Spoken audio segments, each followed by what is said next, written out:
Hello and welcome to the France 24 interview. Our guest today is Jean Ziegler, who is a sociologist from Switzerland and a former UN rapporteur for the right to food. He was in that position between 2000 and 2008, and that has largely inspired his latest book, which was just published here in France by Le Seuil, and which could translate as Mass Destruction, the Geopolitics of Hunger. Mr. Ziegler, thank you very much for coming on the France 24. Thank you for your invitation. Before we get into the subject, I want to get to Muammar Gaddafi. Yes.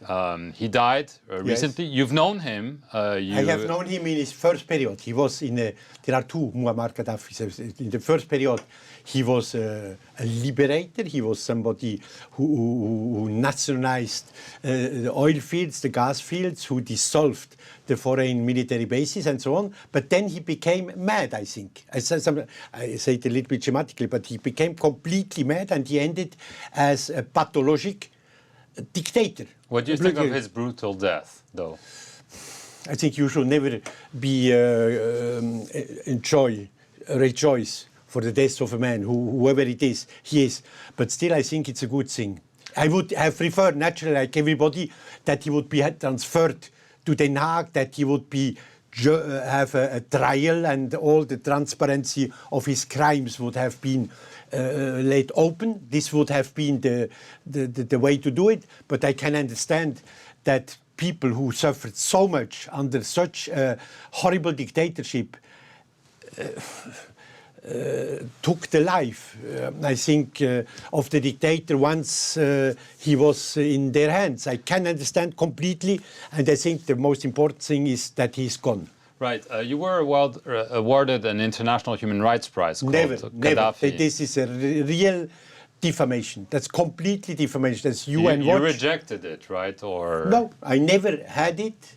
It is an Israeli organization, which is one of these many organizations. Every government has such propaganda apparatus. And after when I was special rapporteur, I made a mission. I was invited to make a mission sent by Kofi Annan in the occupied territories. And this mission ended up with a report and recommendations and showed the horrible social situation in Gaza, in Cisjordania, mainly in Gaza, undernourishment and so on. And since then, I'm subject to personal defamation by this small right-wing Israeli group. Okay, I want to get to the crux of the book. Yes. Your book is a cry of alarm. We're reaching, in a very few days, 7 billion people on Earth, and you're saying that every 5 seconds a child dies because he does not have enough to eat, and you say it's not only a tragedy, it is a crime. Why? Article 25 of the United Nations Universal Declaration of Human Rights. Article 25 stipulates the right to food. Everybody on this earth has a right to food, to a dignified life, free from fear and so on and so on. This is the right to food. It is the human right which is the most brutally, the most cynically, the most permanently violated by this cannibalistic world order we live in. Every 5 seconds, as you said rightly, a child below 10 dies from hunger on this planet.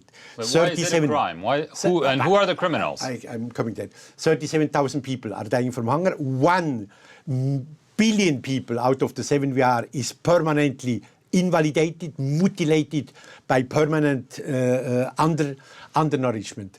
And the same World Food Report of the FAO, which gives the victims, which are not contested by anybody, says that world agriculture in its present stage of development, can nourish normally 2,200 calories adult individual per day, normally 12 billion people, almost the double of humanity. So there is no objective need today. There is no fatality, as you say.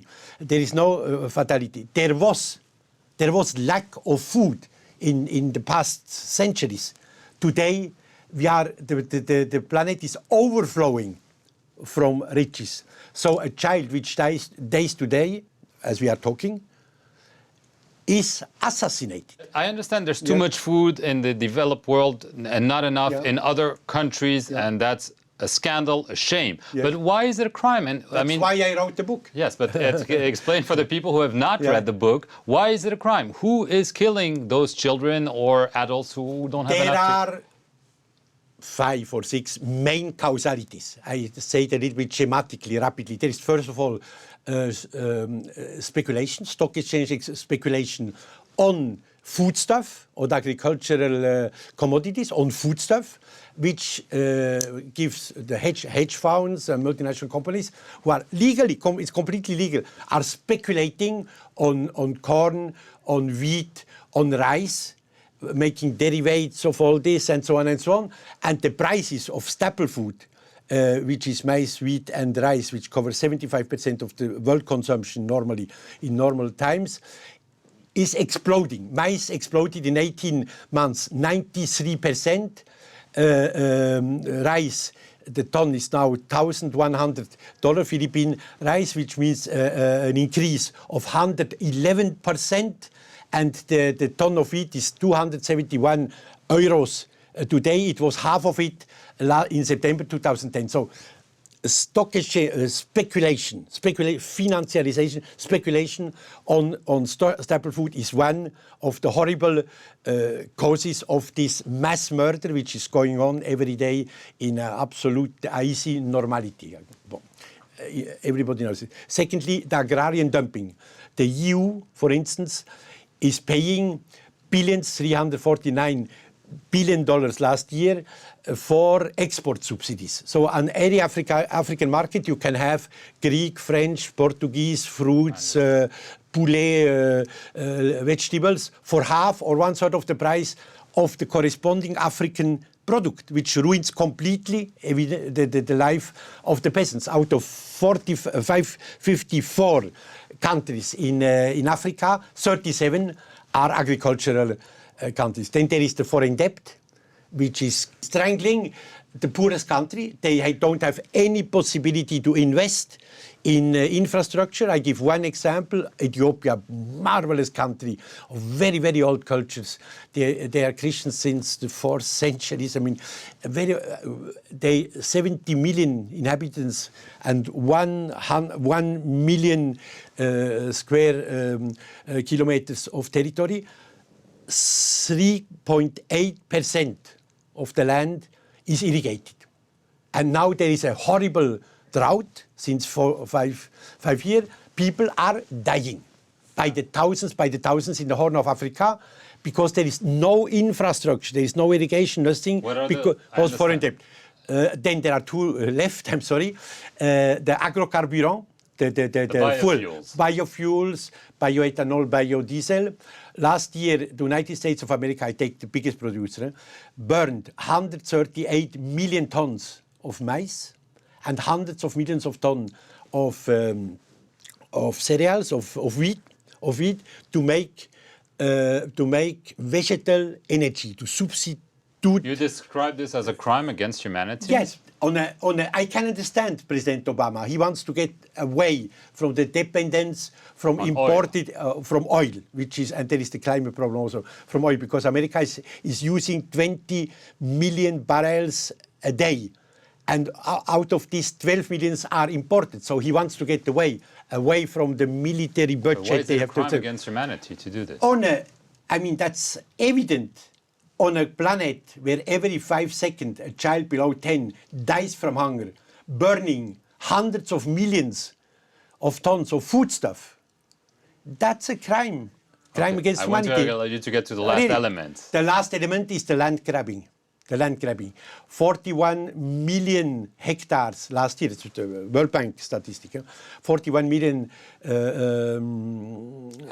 hectares were alienated, were taken over by corruption, by all sorts of things, by hedge funds, by state funds, and by national companies. The peasants, the African peasants who were there, they are expulsed by force. to the slums of the cities, and the hedge funds take over this land, make plant very efficiently, invest and so on, and export the foodstuff.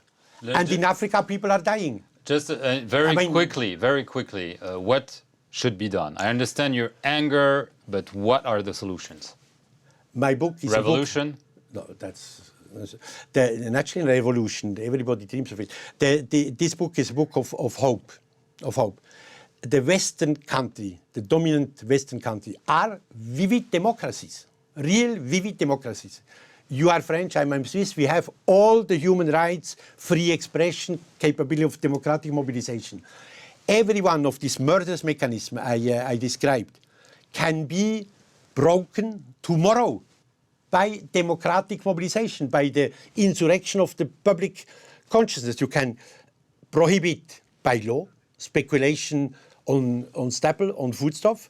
You can prohibit by law burning of hundreds of millions of tons of wheat to make biofuel. You can stop the agrarian dumping, the export subsidies. You can stop them. Okay. You can abolish the foreign debt of the worker. You can do it. Okay. All is lacking is the consciousness, the will. And my book wants to help this consciousness to emerge. I understand. Thank you very much, John Ziegler. This is all we have time for. Thank you for your time, and thank you for watching this edition of the interview here on France 24.